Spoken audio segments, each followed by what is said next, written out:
Are you a wholesale business? Do you distribute high-value products to corporate entities? Do you have a number of key suppliers, your creditors, and a number of key customers, your debtors?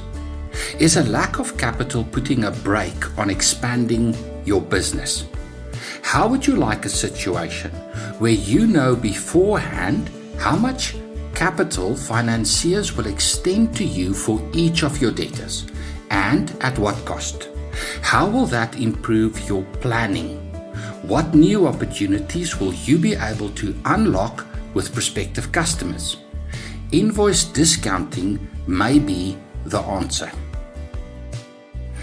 But before I continue, please don't get too hung up on semantics. Some financiers call invoice discounting factoring, or stock finance, or even purchase order finance. I have another video on purchase order finance that you can find on the Constructum online learning platform on YouTube. For the purpose of this video, invoice discounting works something like this. You sell a finished product to a corporate customer who demand payment terms from you. Payment terms means that the buyer wants to pay you something like 30 days from delivery, as opposed to no payment terms, which would mean that the customer pay cash on delivery.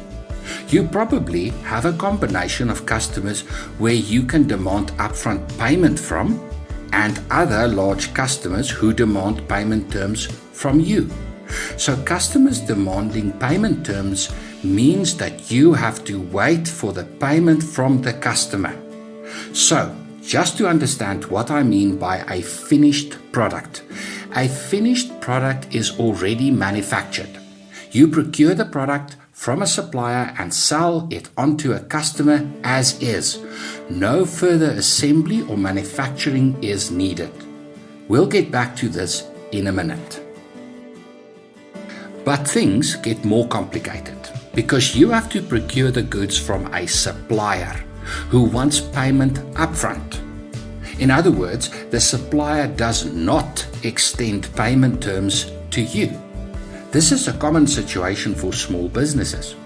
The result is that you are in a bind because you have to lay out capital to procure the goods, and say it takes 2 weeks for the goods to be delivered to you, and another week for you to get the product to your customer, and then you have to wait 30 days or 4 weeks for your customer to pay you.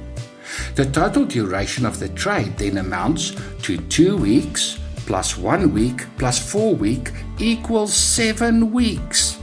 During this time, your capital is locked in the trade. You cannot use the capital to facilitate any other deals.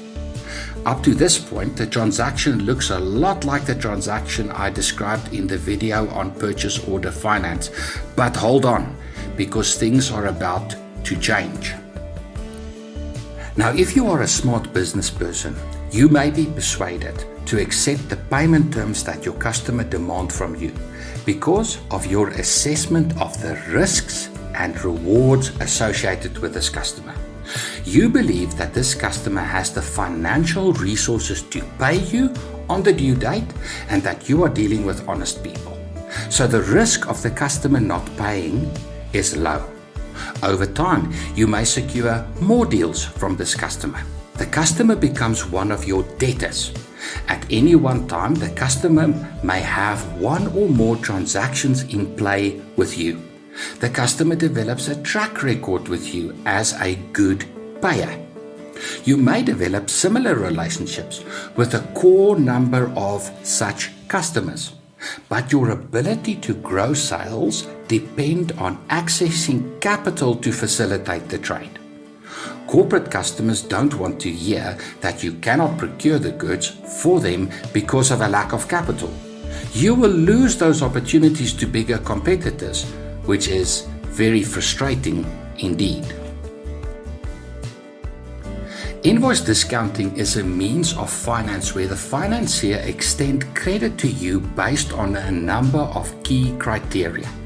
The payment history of your customer or debtor, the nature of the finished product, the collateral value of the finished product, and the credibility of the supplier. Payment history of your customer. Corporate buyers become known to financiers. Many of these corporate entities are listed companies, so financiers have access to their financial results and continually assess the financial viability of these entities and keep track of their procurement processes, including their payment performance. As opposed to unlisted or unknown corporate buyers, where financiers have no or little information about the payment performance of those buyers. Financiers are going to be much more open to extend finance to you to facilitate the trade if you are selling your product to a large blue chip company with a good track record. In contrast, financiers will be less willing to consider extending finance if your customer is an unknown entity or an entity with a poor track record of paying their suppliers. Next, the financiers want to assess if the transaction is subject to some type of performance risk. What is the risk that the customer refused to accept delivery of the product based on the product not meeting their standards or performance expectations? Performance risk is low where you are procuring a finished product as opposed to an unfinished product or commodity. An example of an unfinished product. You procure material to erect a perimeter fence for the customer. What if the customer is not happy with the quality of the workmanship, or you don't finish the job within the specified time frame? Financiers don't want to be involved with such deals. Financiers want to deal with finished products of a good quality where the performance risk is low. Next, the financier looks at the collateral value of the product that's being procured. Let's say you're procuring vehicles from a recognized brand with a good reputation. In the worst case scenario where the customer fails to pay, the financier can attach the consignment and liquidate those goods to recover some of the capital outlay. Financiers will be hesitant if you are procuring cheap vehicles with no brand acceptance in the local market from dodgy suppliers, for fear of not being able to recover the capital outlay in the event of the customer defaulting. Does the product represent sufficient collateral value? Lastly, financiers will look at the supplier of the goods.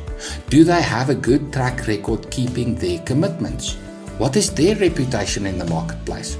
Will they deliver on time?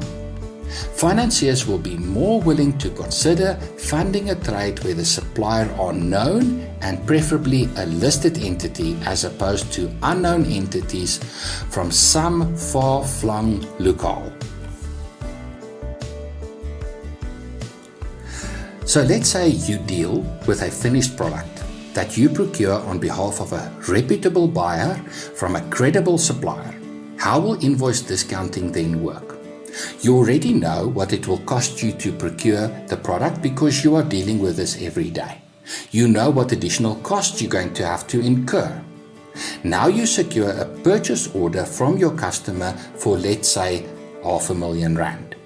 This 500,000 Rand represents your gross sales revenue. You've already made provision for the procurement costs, including any additional expenses, together with a sales margin, your profit in the deal. Your calculation may look like this. Gross sales revenue, cost of sales made up of the supplier invoice, additional costs of procurement, perhaps you include salespeople commission, and then that gives you your total cost of sales deducted from your gross sales revenue, which gives you your net sales revenue.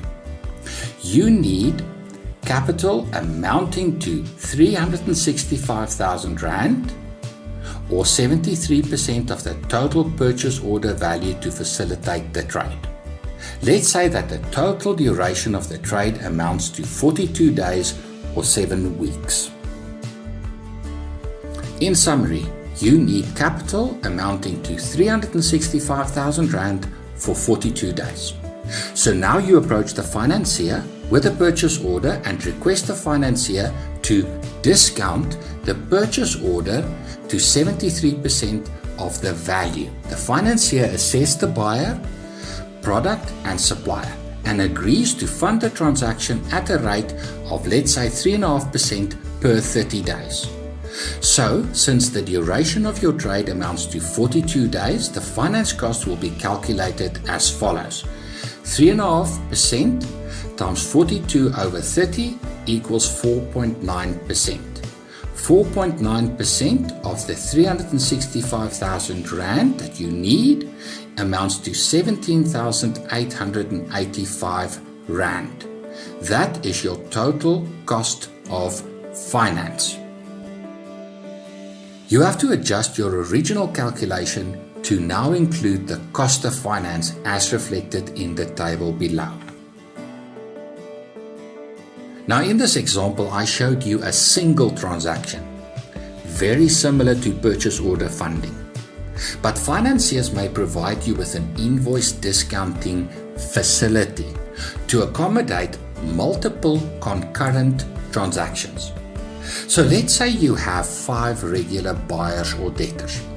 Based on the financier's assessment of the payment performance of the 5 debtors, the financiers may then offer you a facility broken down as per the table below. The financier then gives you a facility of 1 million Rand for buyer 1 with a discount rate of 80%. For a purchase order of 250,000 Rand, the calculation might then look like this. The total cost of sales amount to 192,250 before taking finance costs into account. This is not a problem because the financier gives you a facility of 1 million Rand with a discount rate of 80%. 80% of 250,000 Rand amounts to 200,000 Rand, which exceed the total cost of sales of 192,250.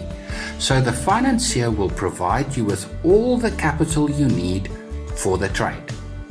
The total cost of finance equals 4.9% of the total cost of sales.